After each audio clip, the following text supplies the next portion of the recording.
So today I sat down with the president of LoDuca Associates, Renee Guerrieri.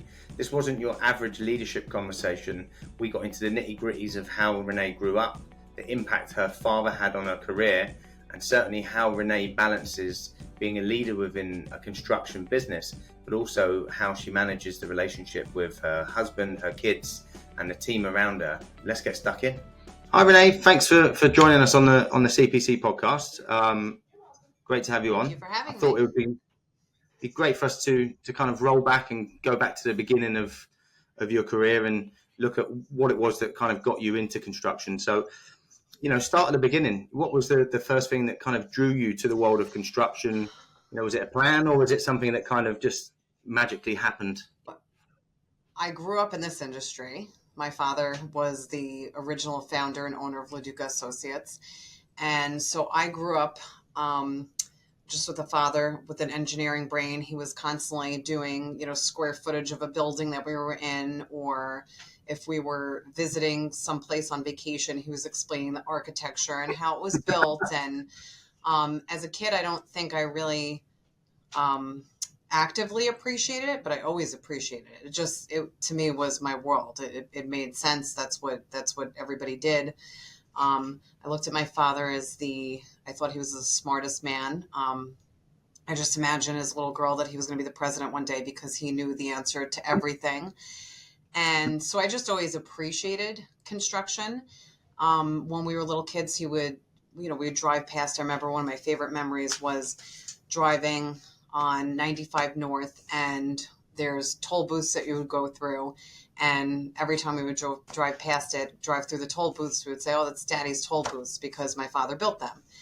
And so I grew up pointing out things and saying that's my dad's building and being really excited about it, being really proud of it. When I was a teenager, he took me to Rikers Island, which is a prison, and he was doing a large project over there, and he walked the site with me, and I got to wear the hard hat, and I got to see the construction. We actually went through the jail, which was a very interesting experience. But I just always remember being very, very in awe of everything that my father did. I thought it was the greatest thing. So I had no interest in becoming a part of the company and the industry as cool as I thought it was. I went to college. I got my degree in health education. I became a health teacher in 2005, and I worked in a middle school, and then I was a leave replacement. So then I moved over to a high school in Riverhead, and I was a permanent position over there. And during my first year as a high school teacher, I loved it. That's where I thought I was going to stay. I thought I was going to be a health teacher, and eventually I was going to go for a position of principal and then eventually superintendent. I thought I'd run a school one day, and that was kind of my plan. And my father had gotten sick my first year at that new position, and he found out he had cancer. And at that time, his company had taken a rather downward turn, and it was just kind of the perfect storm for him. He had these health issues. He had two projects that went really south and were not successful. And during that time, his bookkeeper quit. And Wow. So I remember it's funny because, we plan our lives, and, I always say that God is directing our steps, because I had no intention of ever being a part of the industry. But at this moment, I just felt this real pull to leave my teaching job and help my father. So back in 2007, I said to my dad, I really would like to leave my position where I'm working and just help you get back on your feet. And I really didn't understand the insides of the company in any way whatsoever. I knew nothing about accounting, bookkeeping, the logistics of construction. I just knew it at more of a high level and an appreciative position. And I said, I really just want to come and help you get back on your feet. I'll be there for a year. Once your health is better, once the business is doing better, then I'll leave. And so I joined in 2007, and I am still here. I'm now the owner, which obviously my plans did not go according to the original efforts. No problem. So I came on, and at that time, I remember calling my husband in tears because I was so overwhelmed by what I got myself into. I was taking over the finances for the company. I think around that time we were doing, maybe around 10 million. And I was the one to handle all the financials of the company, and really monitor and establish the health of the company as we were coming out of this really difficult time that we had to build ourselves back out of. So at that time when I joined, I truly didn't see that the company was going to make it out of the hole we seemed to be in. As I said, it was just a perfect storm, and I couldn't imagine that it was going to continue forward. And my commitment to sticking with my father through that time was so incredibly strong.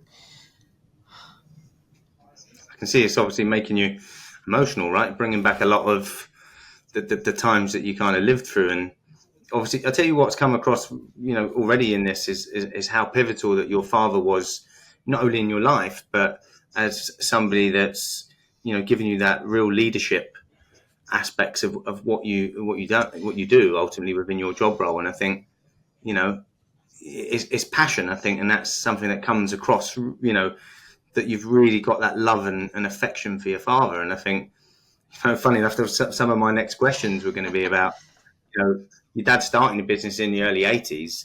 How did his approach in business and leadership kind of, influence the way that you lead? Is that something that you've taken from how he kind of led the business and the things that you saw? Yes. So my father started out as a home builder, and he, eventually branched out into more of the public sector and really grew this business. I'm truly sitting here today in awe of how he did it. I don't know how he did it. Just looking back at his structure, he really carried a lot on his shoulders. He had a great team around him.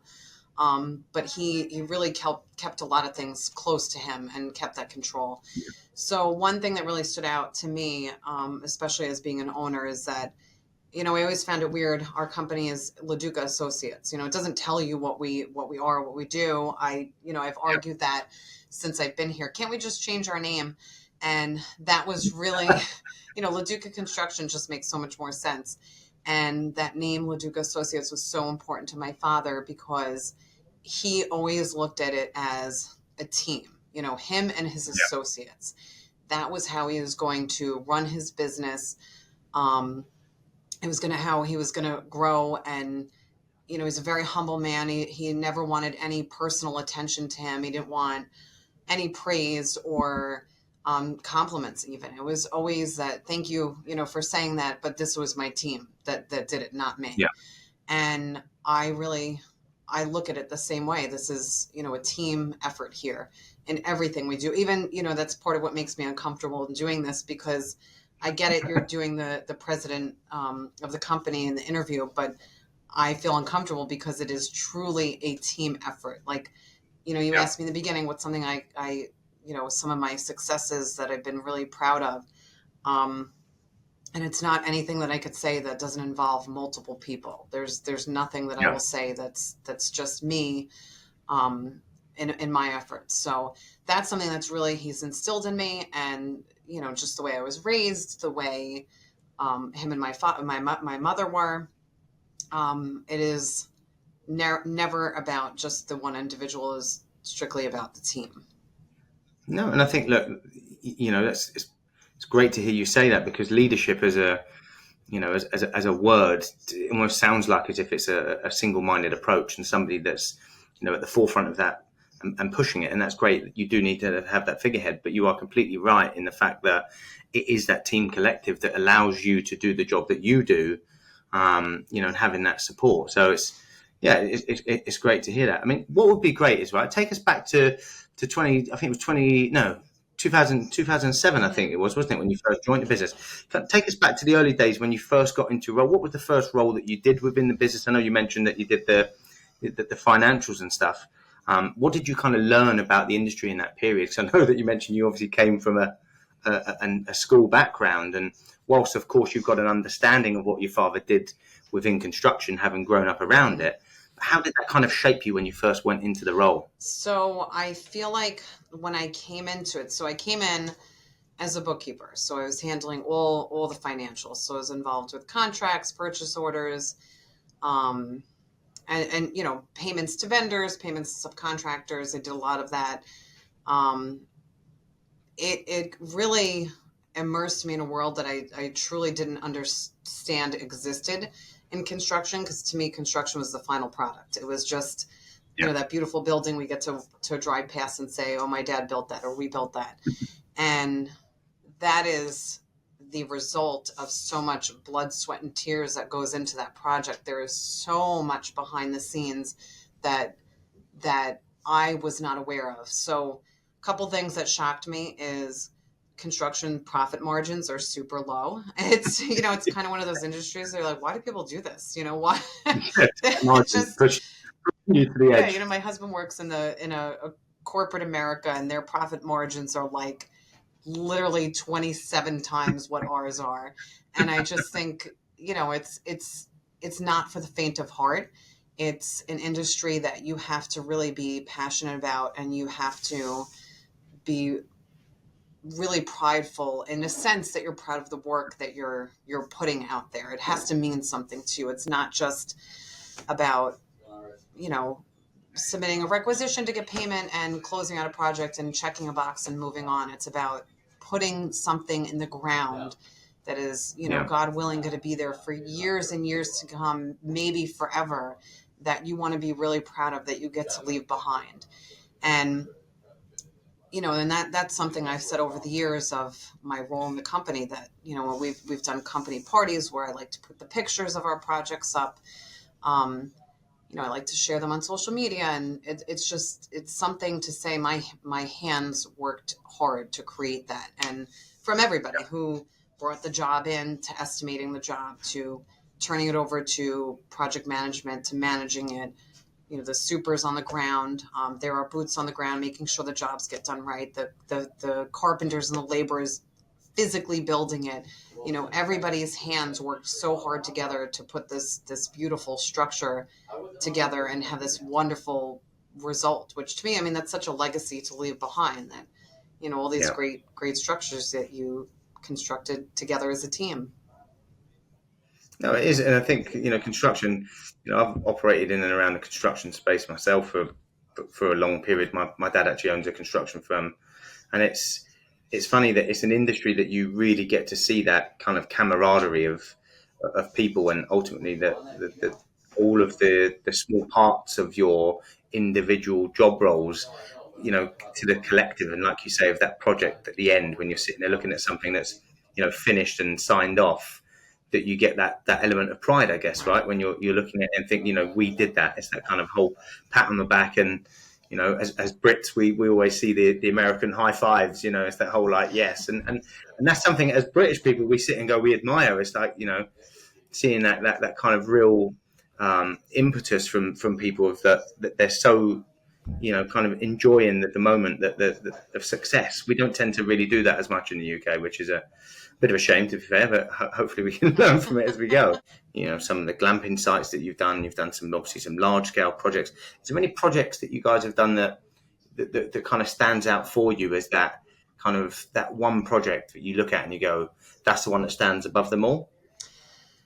There's a couple of projects. I'm going to say one that stands out to me first is, it's the Long Island Railroad Seaford train station. We did like a demolition of all the platforms and then rebuilt the platforms. And it was a significant contract size. And that was coming out of that time period that I explained, when we had a couple of jobs that went really south. And we were trying to, I was new in the company. I think it was in 2008 that we started that contract. But that was a job that really put us back on the map. That was a job that when we got that contract, I felt like everything was going to be okay. We had done so much work over the years for the Long Island Railroad, and they've been one of our favorite clients to work for, because they've just always been such great team players, and you get to build really amazing projects with them. but that was a large contract that I mean, we celebrated. I remember being at my parents' house and just celebrating that contract that we won it, and we knew things were going to go in a better direction for the company. Um, yeah, I mean that was a big turning point for us. So that one definitely stands out to me. That's great.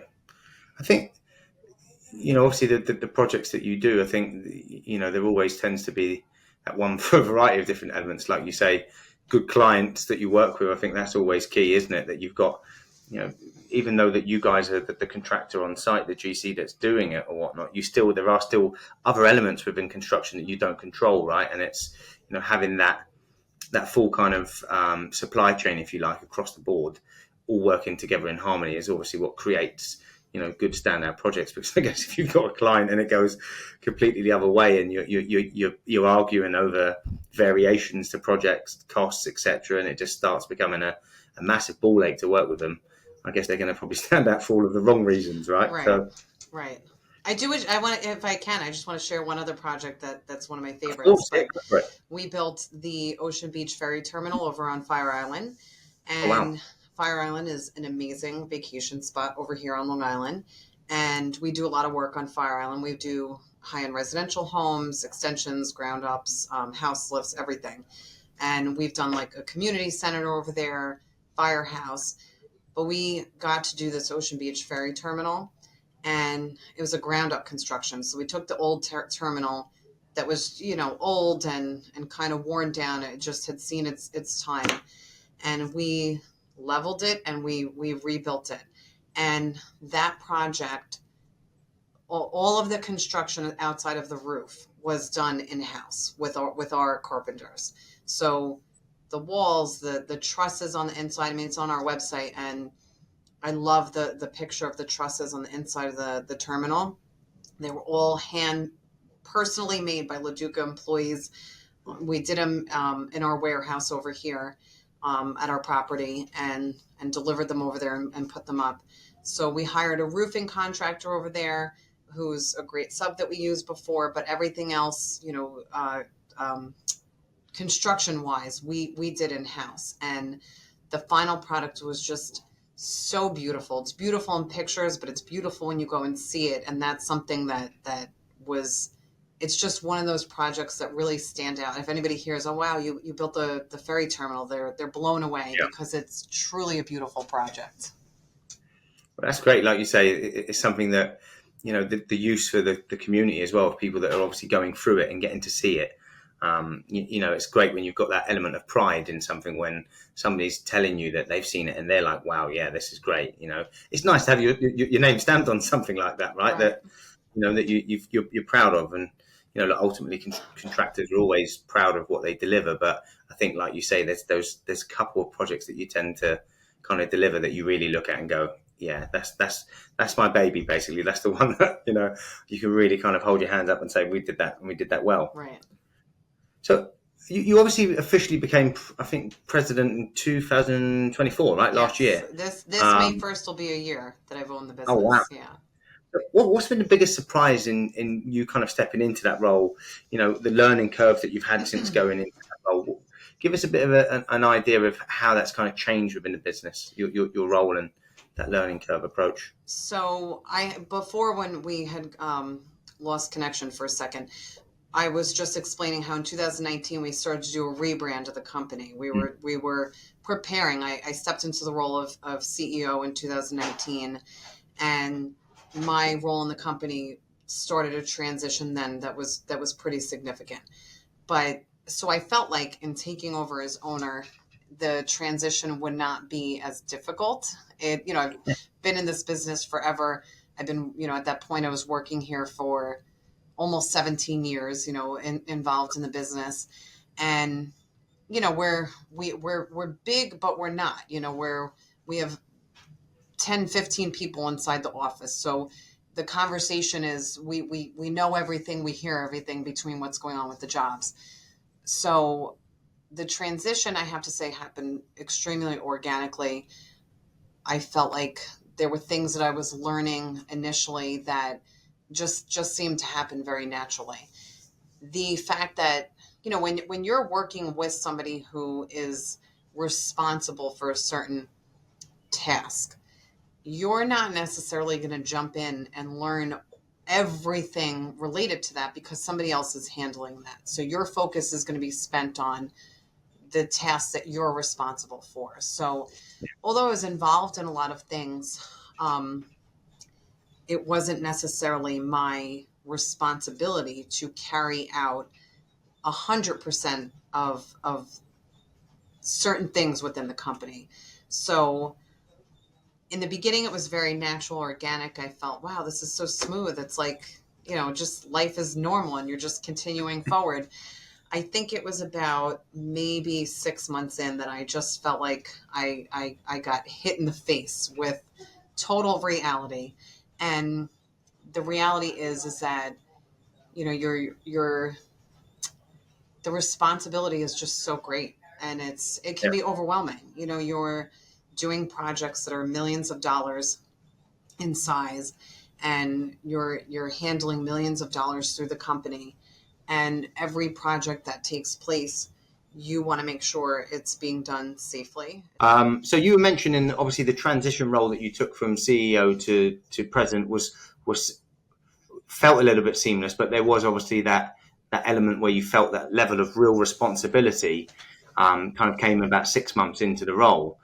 Now, what's that feeling like? Because I guess it's that element of responsibility when you really feel that, not necessarily, I guess, an element of pressure, right? And I don't know for yourself whether you get those doubts and um, those kind of thoughts that, am I able to kind of do this role? Is it the right position for me, et cetera, et cetera? Because I guess a lot of leaders have that. I have that in my own business.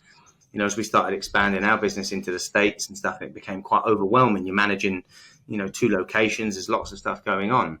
Have you ever felt to that point? What was those pressure kind of moments for yourself? I think all the things that you just said. I think the immediate one, there was a couple ones. Like I just mentioned that, the whole idea that construction is a dangerous industry to be in.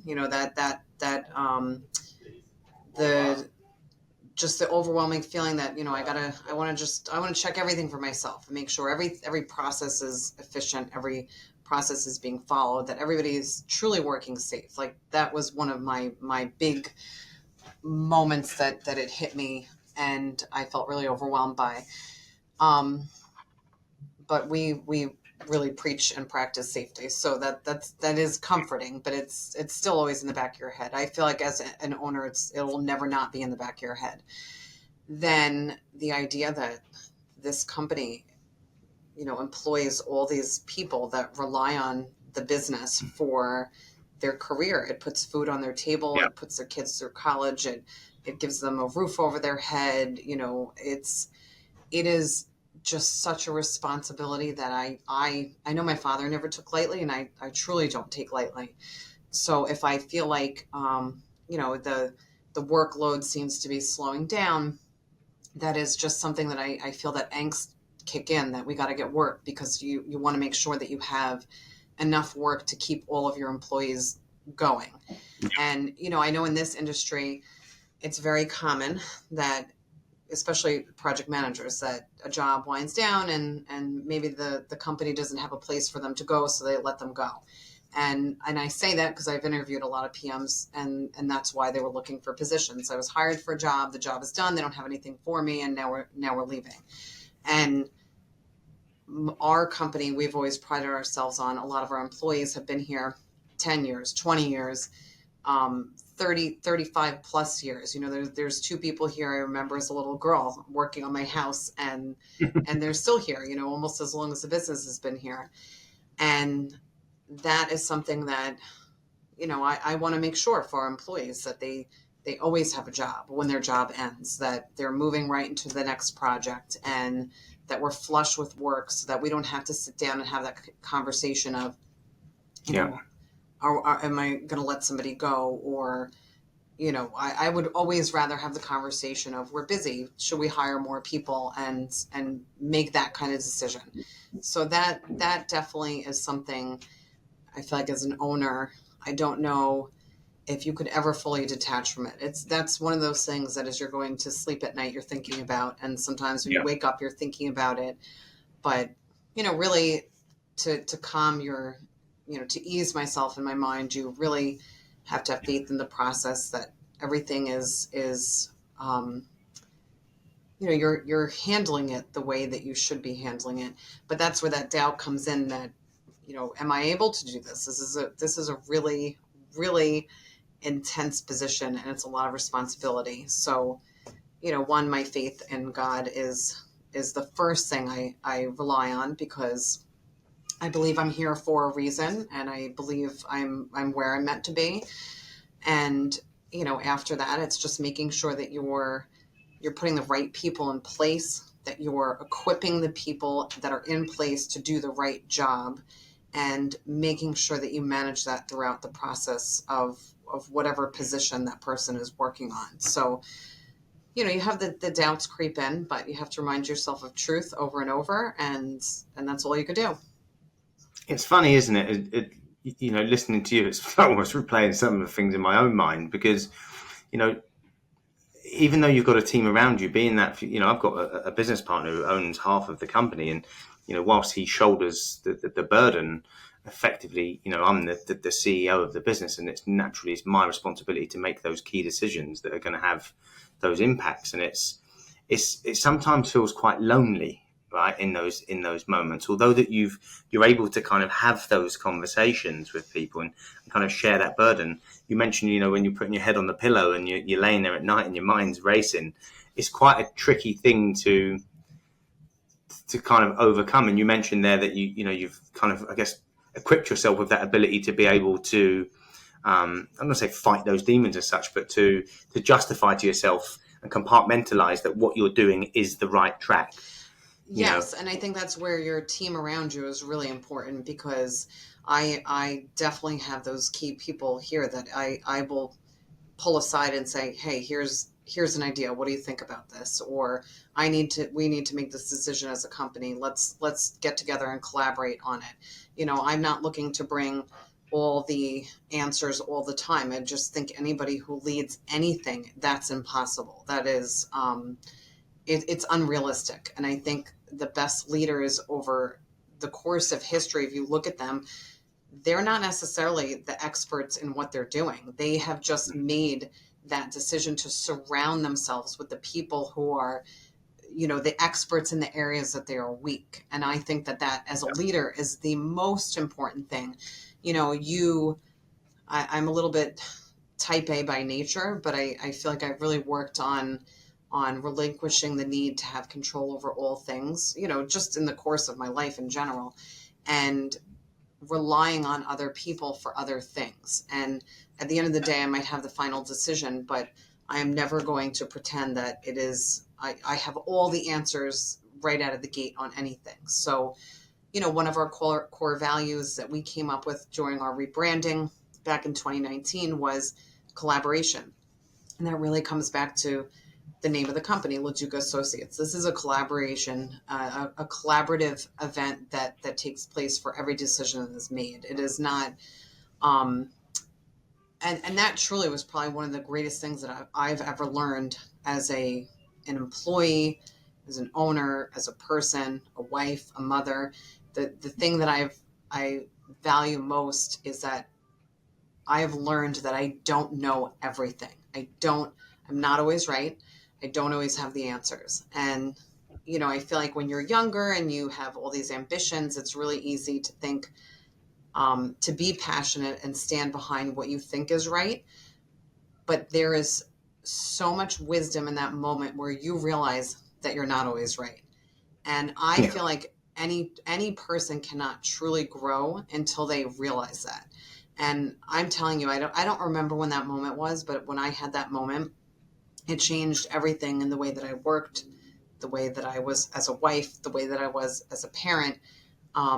It changed my whole world, because it takes a lot of pressure off of your shoulders to think that you have to carry all the things, do all the things, know all the things, and really take a step back and focus on, here's where I'm strong and here's where I'm weak. So my strengths, I want to make sure I'm utilizing them within the company and my weaknesses, I need to look to who is going to help to compensate that weakness and help us to be stronger as a team. Yeah. You mentioned there, about family and, obviously stepping into the owner's role, even as a CEO, right? When you're in those real kind of intense leadership roles, you come up against challenges in construction. That's just ultimately part and parcel of the game.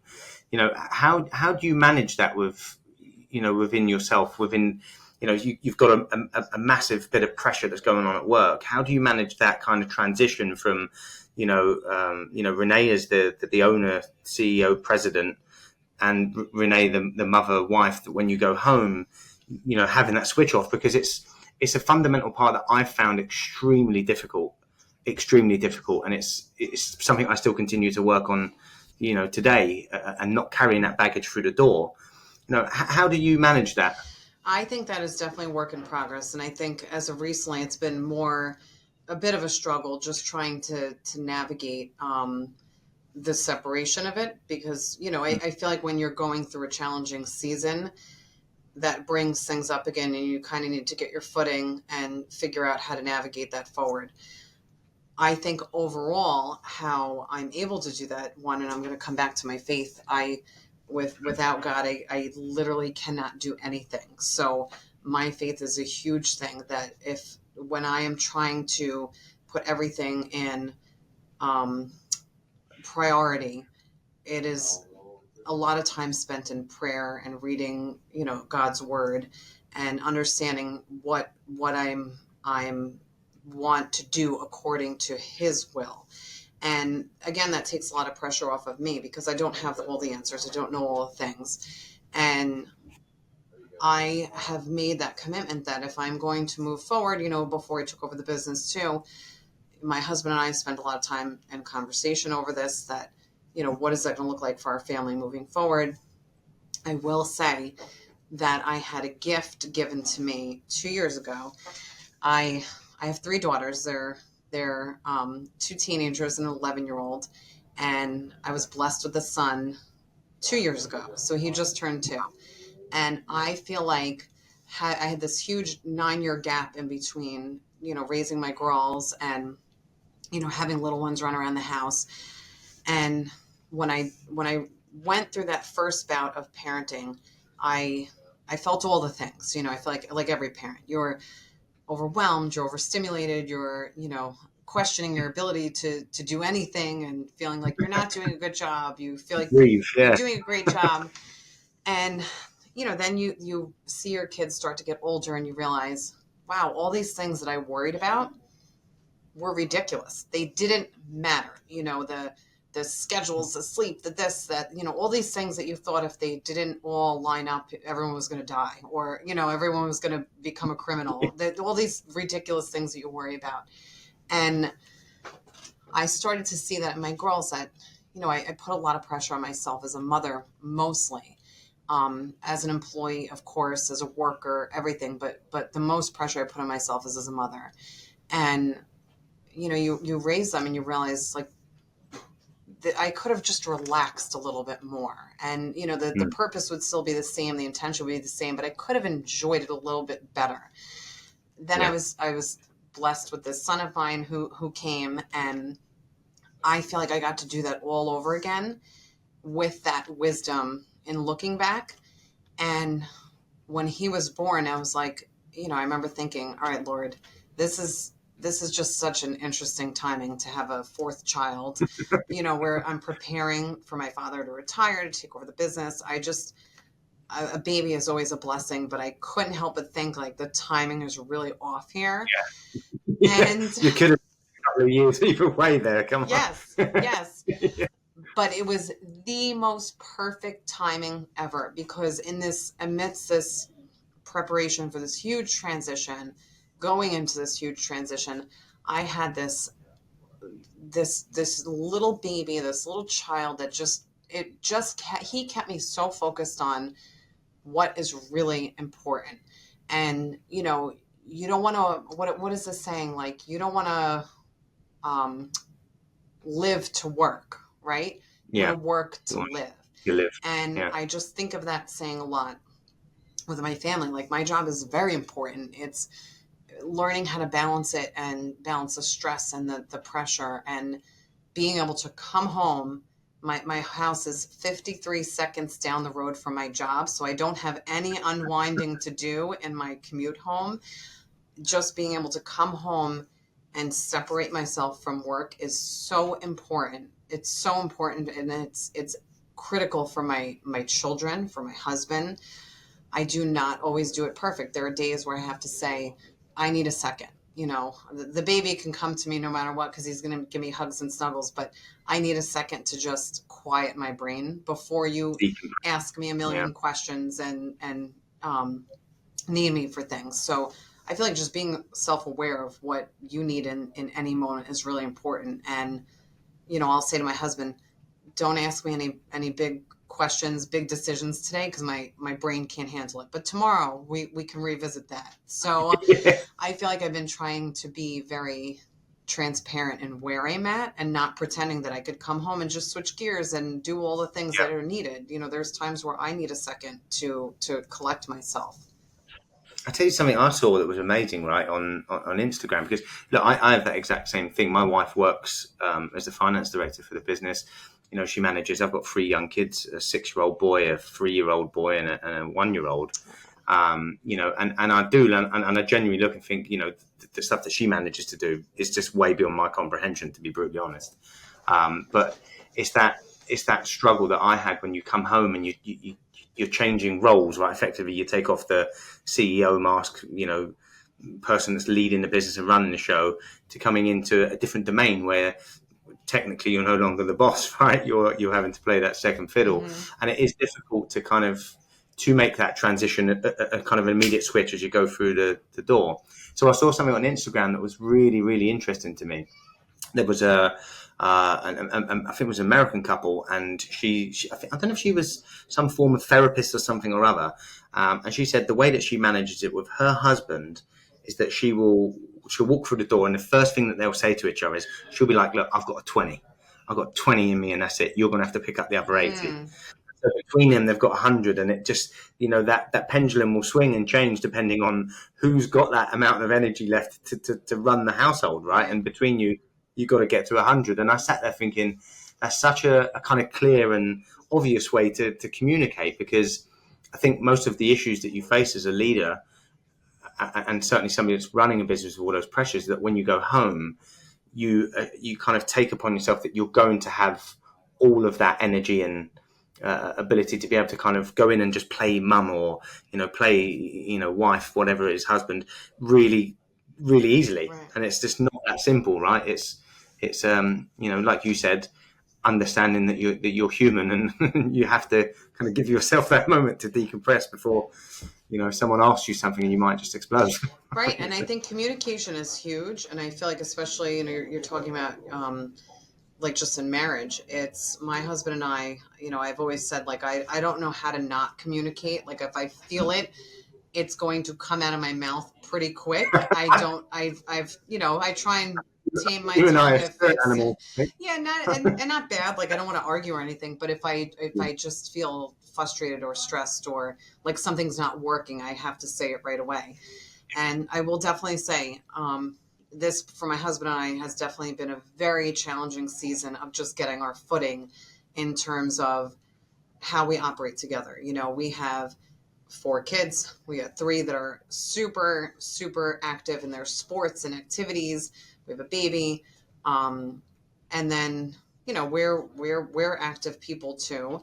And he has a very demanding job in what he does, so he carries a lot of pressure and stress in his role.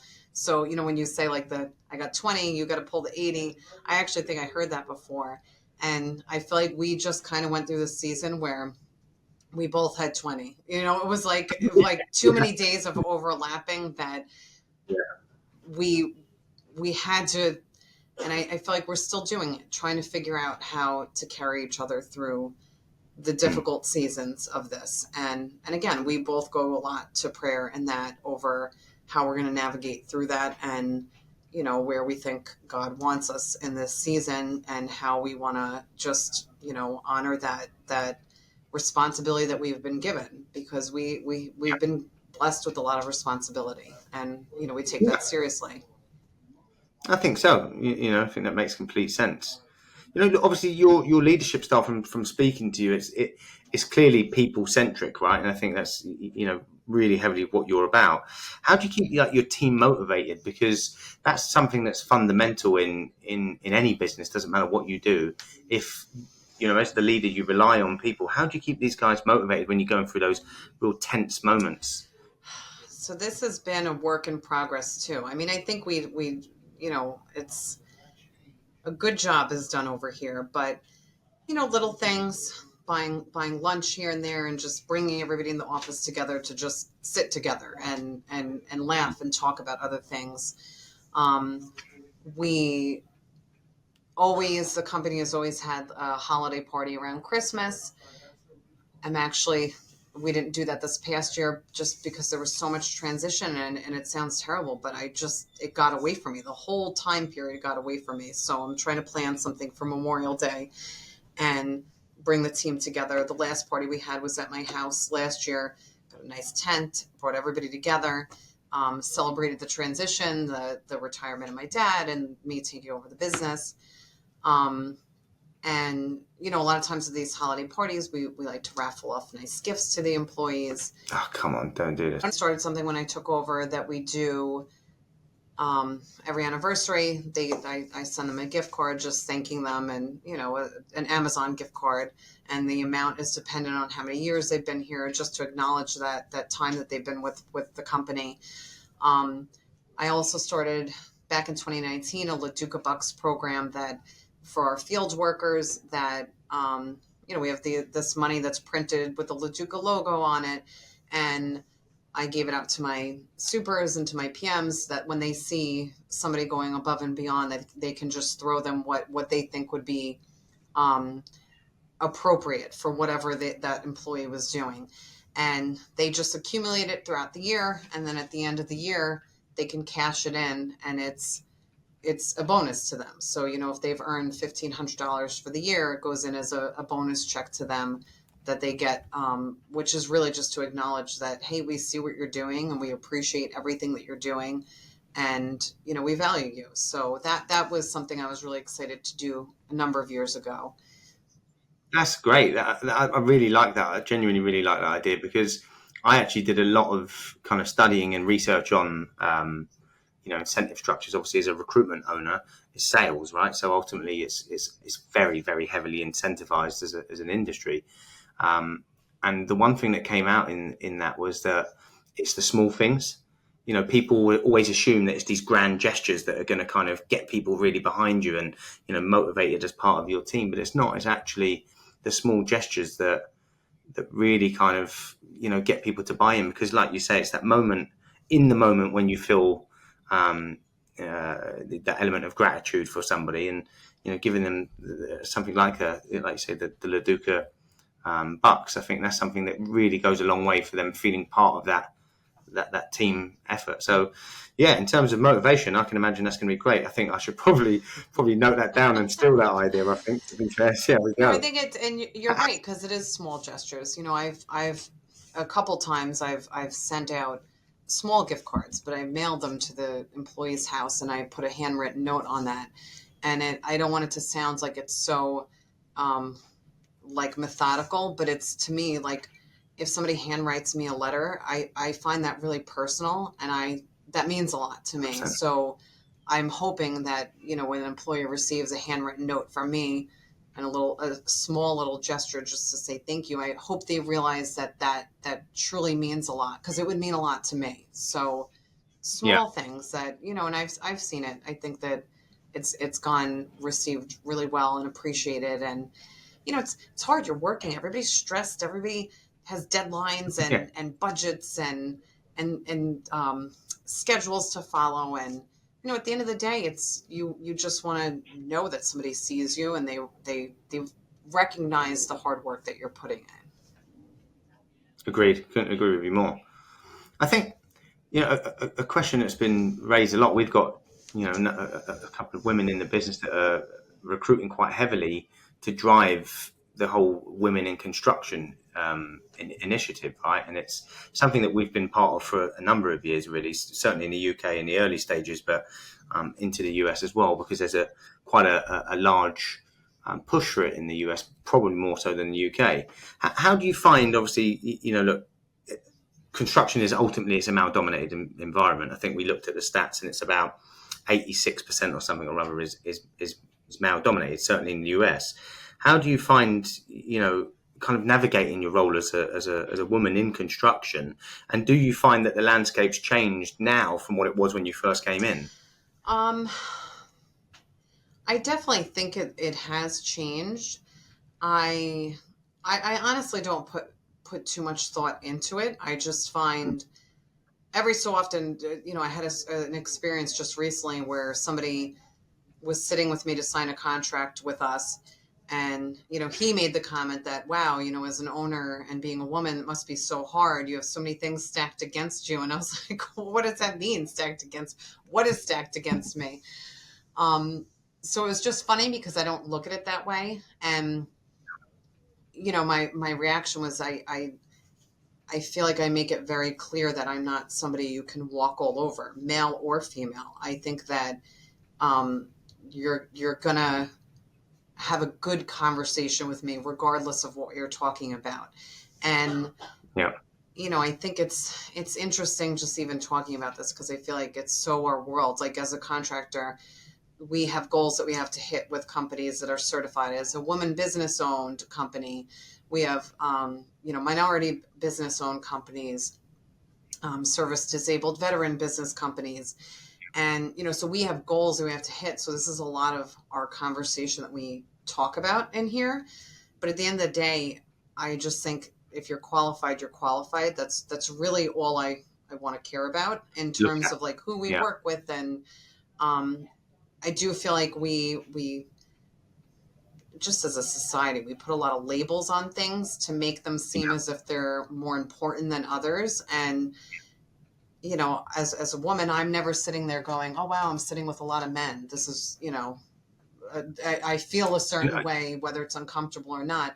I don't ever think that way. I'm truly just looking at whoever I'm talking with and working with. Are they knowledgeable and can we get the job done in regards to whatever aspect of the job we're talking about here? So I think you're right. I think ultimately we tend to put labels and I think we build up these stumbling blocks or these blockades or whatever it is by talking about issues, right? That's not an issue. It's something that's an issue because we're talking about it and making it sound like one. And I think the reality is, I think maybe sometimes by us having those conversations that we create the issue for ourselves, and therefore, talk about the lack of women coming into construction. It's because we're probably talking about it so much that if people hear that, they'll think, oh, it's far too male dominated for me. I'm not going to kind of go into that role. Whereas, if you don't talk about situations, I think people find their natural groove and, that natural pull to go into something that they're interested in rather than, it being a kind of label on it. And I think by us doing that, it can kind of have that opposite effect that you're kind of trying to have. Sometimes it just confuses me, the whole conversation, because, you hear like, oh, you got to get more women into construction. And I just feel like if a woman is really passionate about construction, she's going to make her way into construction. And I just feel that way across any industry. So, we have a female superintendent that I just hired this past year, and she's our first female superintendent. I was very excited about that. And I was just talking to her, and she grew up, her father did manual labor, and she explains like her upbringing. She was just always around it, always excited about it, and naturally went into it. So, to me, you want people here who are naturally inclined to be here and passionate about what they're doing, not because they just felt like, they needed to fill a quota of something and, you should come over and do this because there's not enough women over here. You should be here if you want to be here. It drives you mad. We can go down a whole kind of ED&I kind of process. And I think whilst there's elements of it that are important, I think it sometimes can be kind of hyped up into something that creates the negative that it shouldn't. Something I've got, one of the questions I've got here is, leadership style. If you could summarize yours, and I know it's always difficult, summarizing it in one word, what would it be? I would hope that it's inspirational. I would hope. And um, and part of that is just a lot of communication. I just hope that, I hear a lot of times, especially in construction, that there's like a stereotype on how companies are, owners are, just how the business operates in general. And, I hope that people look at me and are proud of the way I handle things. And, every so often there's going to be a moment I'm not proud of. I had one, I think Monday, and it was just felt so out of character for how I reacted. It was a very frustrating situation where you felt like your back was in the corner. Um, and no matter what, I just hope to always have the utmost integrity in how I handle situations. And I hope that in turn inspires somebody to want to be that same way. And, we're not a Yep. company, never have been, never will be, that cuts corners and, hurts somebody else. I was just talking to one of our subcontractors the other day that was talking about another GC that he had worked with who screwed him out of a lot of money at the end of the contract. And, I hear stories like that and it makes me so upset because it gives the industry a bad rap. And Yeah. I was explaining to him, I said, I could never sleep at night if I didn't pay you what was due to you. Yeah. And, my father always had a saying, if I'm right, I'm right. If I'm wrong, I'm wrong. And I really have adopted that same mentality. If we are right as a company, I will stand behind that 100%. And I will do everything I need to do to really bring that to light to whoever we're dealing with. But if I'm wrong, I'm not going to try and fool you to think that I'm not wrong. I'm going to Yeah. own that. So, and I think sometimes that's a tough pill to swallow in this industry, that sometimes you do make mistakes, and but they're your mistakes and you have to own them, and you have to be responsible for making them right. Agreed. I think that's a great way to kind of lead a business, to be fair, is to showcase to people that you are fallible, right? And ultimately that, like you mentioned many times throughout this discussion, that you don't know everything. And ultimately, I've got a saying where every day's a school day, because at the end of the day, life's a learning curve. I don't think you're ever going to kind of get to that Right. perfect point, because technically it doesn't exist, right? It's forever moving. It's something you're forever chasing. I think, who was it who said it? Matthew McConaughey said a great saying, and I'm going to butcher it in some capacity, but basically said that the person that he wants to be is himself in 10 years, because he knows he's never going to catch Mm-hmm. him. And it's that kind of constant level of improvement, right? And that's what life's about. So, yeah, that was something that always gave me that, that I guess, that acknowledgement that you're not perfect in what you do, and ultimately every day's a new day for you I to better yourself. Yeah, I agree. And I feel like if you ever had that feeling that you've arrived, you are wildly fooled, because you are forever learning. Forever learning. There's never going to be a moment where you think I've got it all together here and I figured it all out. Until the day we go home, we're going to be forever growing and changing and learning something new. And I think that's something that is really important in any line of work that you do, to never have that feeling of being arrived. I couldn't agree with you more. Where do you see the industry going? So, let's say, for instance, in the next 5-10 years, is there anything that you've that excites you about what you see coming in the industry? Is there anything specific that kind of, where the industry's headed, that gives you some level of excitement? To be honest, I mean, I know it's a tough question. it's a big question, and I think in the industry as a whole, some things maybe concern me more than excite me. I think that we're so technology focused and driven and checking boxes and making sure all these papers are filled out, which, don't get me wrong, there's an importance to that, but sometimes it loses that personal feeling, that old school, we're just working together to build something together. It becomes more corporate feeling in the way that you Yeah. were doing work these days, and I don't like that, because I think that relational part of this job is really important.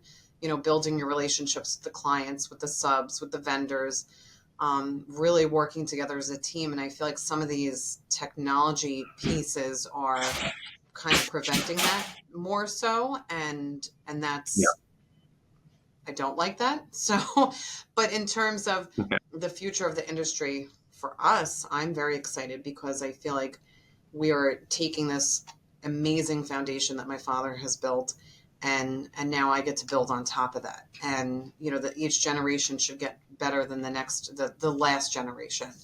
And Yeah. so I, just looking at, my opportunities that to build my own personal relationships with the vendors, the subs, the clients. That's really exciting to me. And one thing that I've been trying to pursue this past year is to get my Women Business Enterprise certification. And I did that we have two counties over here on Long Island, and I've already established it with one. I'm working on the other, and I've done it through WeBank, which is a private sector of work that I have that certification through. I'm currently working to get it through the state, and they're trying to decide if they think I am truly the owner of the business or not. I don't know. It's a whole process. It's kind of hurts my feelings sometimes, because I feel like they should just come alongside me to see To see the job that you the do day job to that I day. Yeah. do, and feel the pressure and the stress that I feel. But we're in the process of that. So God willing, that'll happen, and that will open up some doors for us that are not open right now. And so I think that, especially with that'll help us to grow as a business, and that's really exciting to me. Well, I tell you, if this reaches them, pull your finger out, people, and actually get this license sorted out. We're working on it. We're working on it. We're in a Yeah. bit of silence right now, but hopefully I'll hear from them soon. You mentioned obviously like technology is obviously a problem. Look, you can't get away from the word artificial intelligence right at the moment. It's something that's impacting our industry massively, and obviously by nature we understand that the technological aspects that are changing in construction, because we're part of that as a supply chain. What do you see as a big, or what's the biggest impact that you see on general contractors from AI? Is it a positive? Is it a negative? So in terms of AI, like, the first thing that stands out to me is that I don't know how I could ever trust a resume moving forward, because I feel like all the resumes, I'm like, are they all AI written?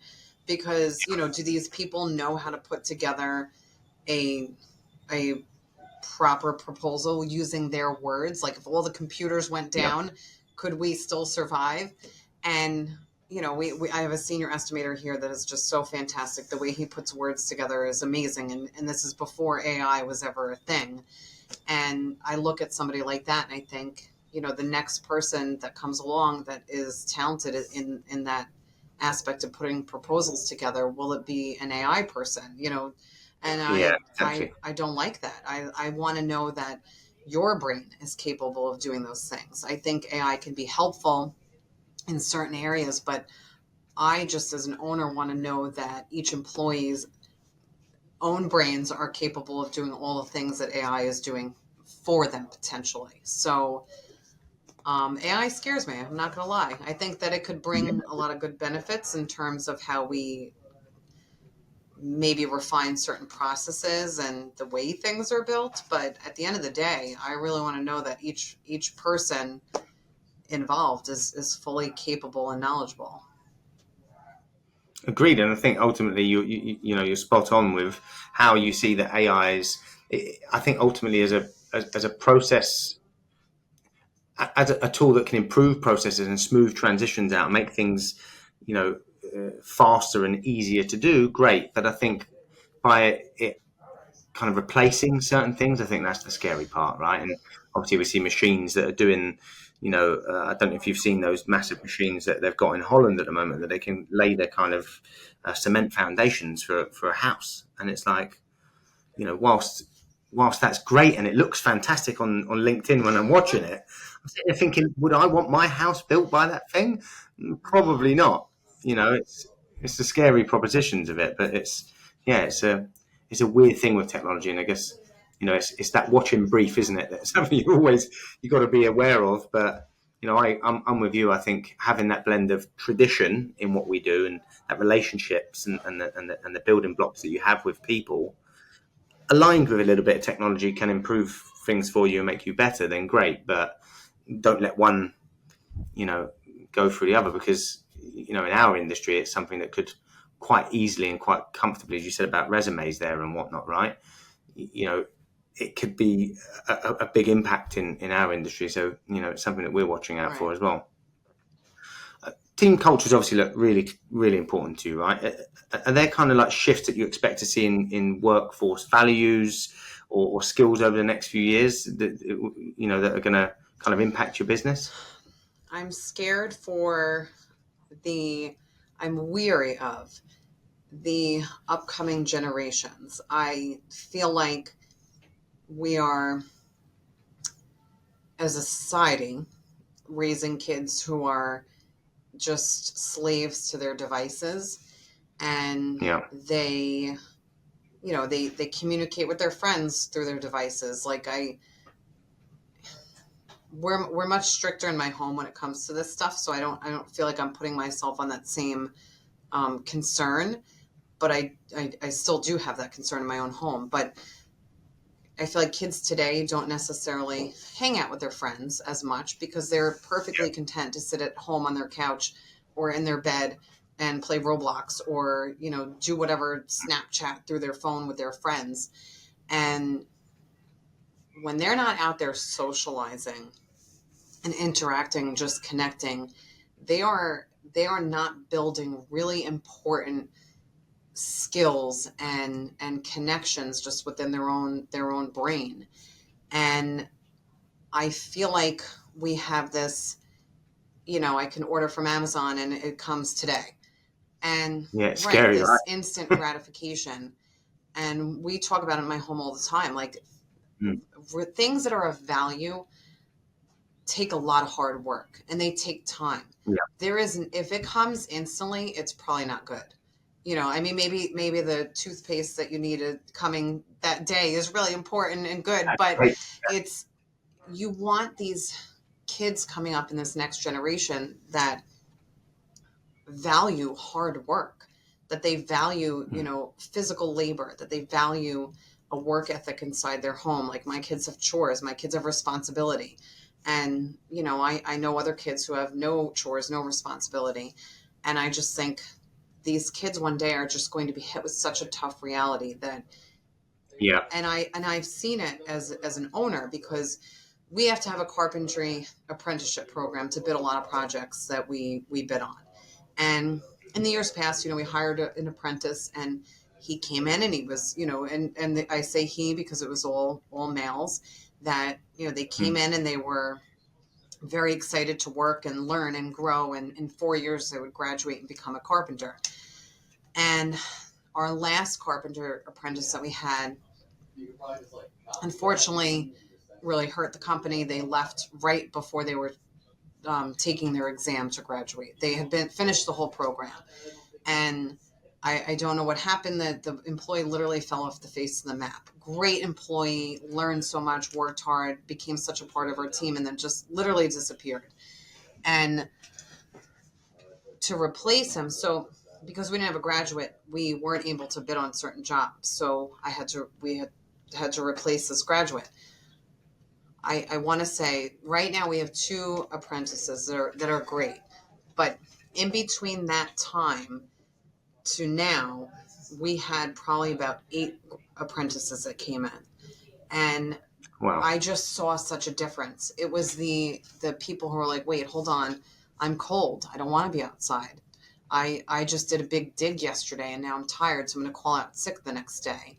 And the whole like teamwork aspect of it, they didn't care that if I call out the next day that the 2 people I was supposed to work alongside are now going to have to work harder because I'm not there to do your work.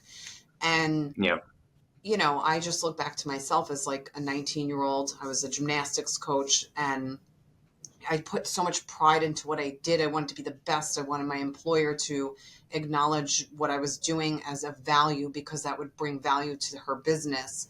And I worry about that value as a whole from this next generation. And it makes me sad, because I feel like they're, um, as a society, we're the most depressed, anxious that we've ever been, in history. We have the highest suicide rate that we've ever had. And, I can't help but feel that they're not feeling a value to what they're doing as a person, because they're waiting for that instant gratification. They don't understand the Yeah. hard work and all that goes into, um, any job. And I actually, I met with, we were trying to do an internship program for the first time, and I interviewed this kid who was in college. And so part of the internship was that you were going to work here part time. I think 5 hours a day it was. I was going to pay you. An internship typically is not paid. Don't I get was going paid. to Yeah. pay you, and you were going to learn how to be an estimator. And he was going to get credit through his college for this semester. So this was like I can't even believe how great this opportunity is that we're going to offer to somebody who wants this position. And I ended up interviewing somebody who, in the end, and I don't want to tag this as like the whole generation, but this was so alarming to me. He ended up yelling at me when I explained the role, and asked if I was going to be some sort of slave driver, having him do all these like menial tasks, and that I'm going to come in and I should be doing estimates, and and I was just so floored. And I, I don't recall the whole conversation, but I was just thinking, this kid didn't even graduate yet. And I'm asking him to do tasks that my senior estimators are doing. They're not menial tasks. There is no menial task here. Every task is really, really important and valuable, because it's going to help this person to learn from the ground up the role of this position. And I I think the conversation ended where I said he will never, ever, ever have a position inside this company or with any company I know, because I was so horrified by his response. But, and I hear that from a lot of other people that I talk to in this industry, that they're getting kids who are coming out of college. They want to make top salary, and they want all the responsibility. And Expectation, isn't it? I think it's not only just in the States, right? In the Western world, in the UK, it's exactly the same, right? We've got talking to you, it's like me talking to friends of mine or what have you, or even to my business partner, that we have the same reservation. We bring through a lot of young trainees and stuff, and we're going to teach them a life skill set to be able to sell. You can do that wherever you go, whether you're selling recruitment services or you're selling jumbo jets to rich right, billionaires. It's the same skill set, right? But the one thing, and this is the one fundamental thing that I think it has caused the biggest amount of problems, is resilience. There's a lack of mm-hmm, resilience, right? Because you mentioned instant gratification, right? You get that whole, parenting's gone the whole kind of helicopter parenting approach, and my child's the best, they're the greatest, and they're constantly being told they're great at everything. They get likes on Facebook and likes on Instagram. There's no dislike right, button, or and I remember that back in, it's terrible, I'm coming up to 40 now, but so I'm that last generation where Facebook came out when I was in university, and it was like, wow, this is great, but it didn't have a detrimental impact on my right, childhood, right? Um, but I think that the problem that they've got is that they've never had to, for instance, go and chat up a girl in a bar, yeah, and get that level of right, rejection, and then all your mates go, "Hey, dickhead, it's all gone Pete Tong for you, and everybody's looking at you funny or what have you," and then you say, "All right," you kind of dust yourself off and you go again. They don't have to do that in their life, so they never really build up that element of resilience in being able to be told no, and we've seen it the same, like you said, where there's this guy shouting at you. I've had I had an argument. It's happened numerous times that there was a girl in the business that as part of the processes, there was a change in the way in which the commission structure was being paid out, and it was fine. It wasn't saying you're not going to get it. It was just a case it's moving because of how the deal was structured or what have you. Walked out, rage quit. And genuinely, probably, we'd trained her that she'd worked for a business on very low salary, came in with increased the salary. We'd got her to a point where she was earning a lot of money, for a young person. It took me a long time to get anywhere near that, and yet this element of rage quitting, like the gaming where they just throw it off, turn it off, and they just disappear, and you're just like, where does that like self entitlement come from? Because I'm hoping it's not from your parents, but it's so common across, not all of them. So we've got some great young people, and I'm sure you've seen the same. But there is it's an alarming amount of young people that have that inability to be able to fit, like, to be rejected, or to have that resilience to go again, like calling in sick the next day or feeling tired, and because you're tired, you don't want to go to work. It's like, right. what? But I think a lot of that comes from, I don't want to blame all the parents, but I feel like a lot of it is the parents, and it's, I see it where people don't want their kids to be upset. They don't want them to cry. They don't want them to be uncomfortable. And I say it in my home. I mean, my girls would be horrified to hear me saying this, but I've said to him before, like, I'm fine if you cry yourself to sleep. I'm fine if you're upset. I'm fine if you feel bad, because it's in those times that you feel bad that you're really doing a lot of thinking and a lot of reflecting on, well, I don't like the way that I feel. What got me here? Why do I feel this way? Okay, I didn't do A, B, and C, so maybe next time I'm going to do that different. But, and I stand behind the way that I parent. I think I'm a very loving mom. I mean, I'm very close with all my kids. I mean, we do everything together. We are, like I said before, I can't not communicate everything that I feel. So we talk about everything. We process everything together.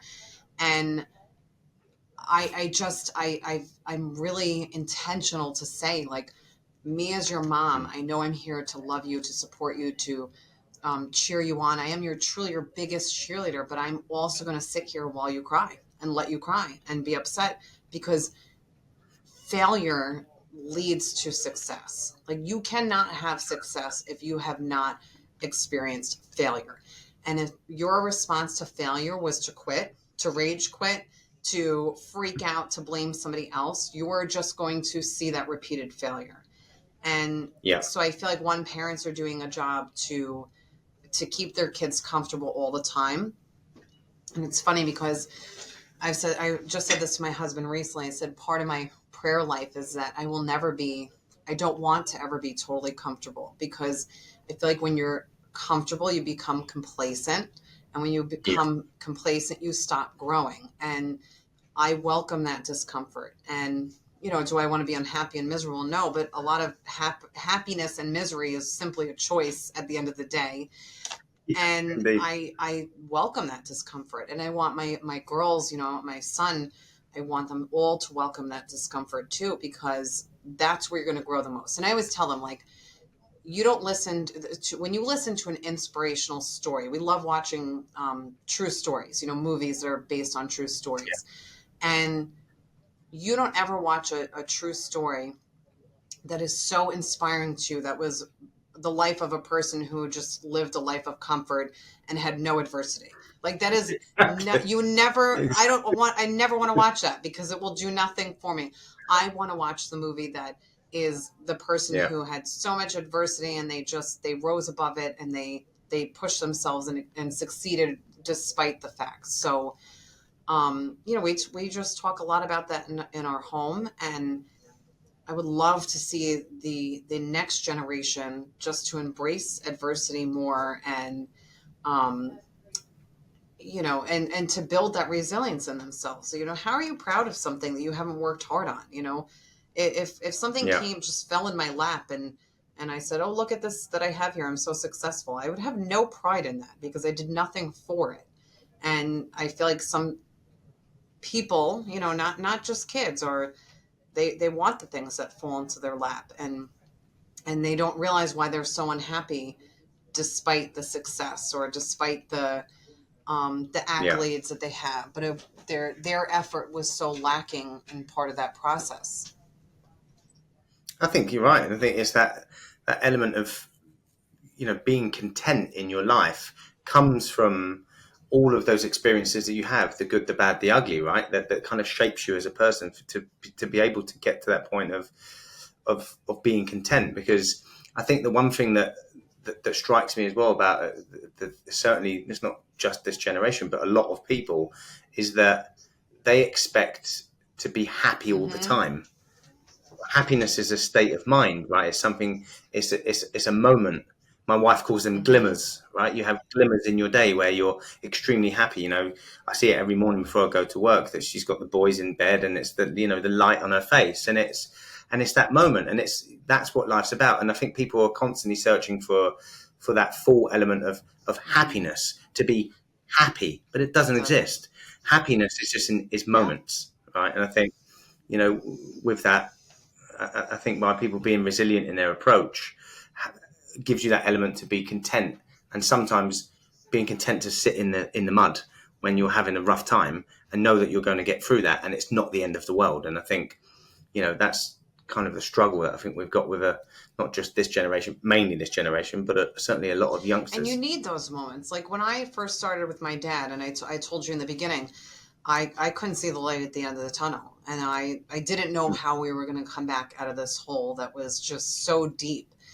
And that's something I reflect on often. When you get into a season of things are tough, you got a lot of contracts winding down and you don't really have the backlog that you were hoping for.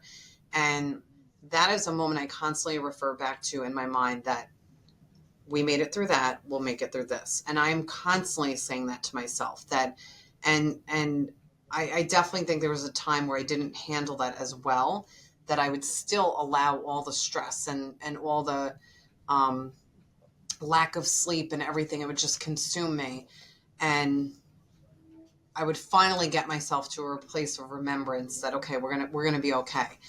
I feel like as of this past year, I've had to really, really hone in on that, I look back to those challenging moments that, remember when we were millions of dollars in debt and there was no new work coming in, and, you had jobs that lost all this money, and you made it out of that.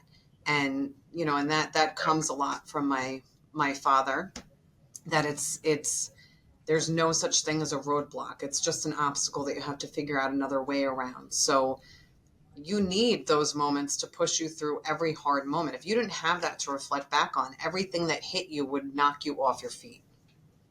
100%. I agree with you. Couldn't agree with you more. I think, look, you should be extremely proud of what you guys have done there, and to get out of a hole like that is, excuse the term, it takes some balls, right, to get really out of that, what can sometimes feel like the end of the world, right, and pull yourself through it. So, kudos to you and to the team. In closing, I know we've been speaking for a long while. It's been a fantastic chat, so I really appreciate it. It's something that I always tend to ask everybody on podcasts, right? If you had a magic wand and you could change one thing right now that's going to have the biggest impact on the industry, what would it be? I thought about this question, and oh gosh.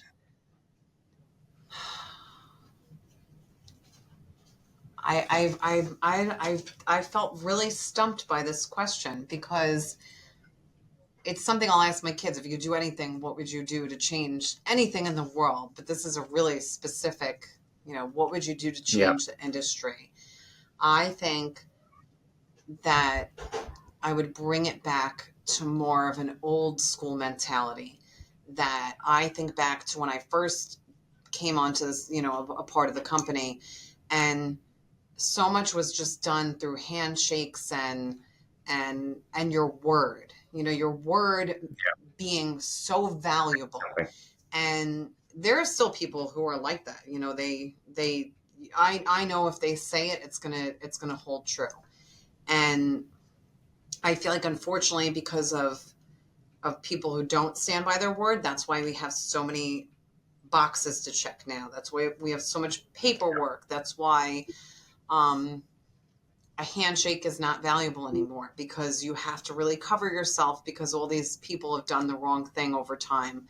But if I had a magic wand to change anything, it would be that we as industry leaders, teammates, we would just really come together as a true team and have that communication and that relationship and that camaraderie throughout each process. That, I, as a general contractor, I want to see all of my subcontractors be successful. I want them to thrive. I want the vendors to thrive. I want the employees to thrive, because that's what it's all about. It's not about, just LoDuca's success and I don't care who I have to trample across the way to get there. That's not the point. The point is that we get to the same destination together. And I don't know if that's like a clear answer, but just remembering that we're all in this for the common goal of building great, successful projects and working together as a team. And it's so much more fun when you can work together as a team. Yeah, You have people who are like, wait, are we on opposite sides here? Why are we fighting? This just seems so ridiculous. It's, just reminding people that being a part of a team is really, really important. I think it's a great answer to it, because it's quite easy to sit there and say something, oh yeah, technology changed this or something or other. And I think, it's a good insight into you as a person and your ethics and how you kind of come across. So in closing, if you could kind of go back in time and give younger Renee one piece of advice or some advice, what would you say? You make sure you get out of teaching. I, just as a whole, I could go back to any point in my life and I would drop this piece of advice, that you do not know everything. Never stop learning, never stop growing, and never stop surrounding yourself with people who are more knowledgeable than you in certain areas and who can support you. And whether that's in work, in marriage, in friendships, you want to be around people who are going to make you better. There's a proverb in the Bible, and it says iron sharpens iron. And, I look at that just everywhere, that I want to sharpen whoever I'm around, and I want them to sharpen me. And to go back and just, kind of grab your younger self by the shoulders and say, you do not know it all. There could have been so many years of less pressure and more focus on true growth. I'm grateful that I realized that at some point. I feel like some people get through a whole lifetime and never realize that. They think they're right all the time. So that's the biggest piece of advice. You do not know it all. Fantastic. I think that's some real gems in here, and I think that's a great piece of advice. It's it always seems very basic to say that, but I think when you live it and you've kind of done what you've done, to then have that piece of advice to go back to, I think it's it's massively valuable. So, look, really, really appreciate your time, and apologies for some of the technical dropouts, but it's been amazing to have you on. So thank you very much.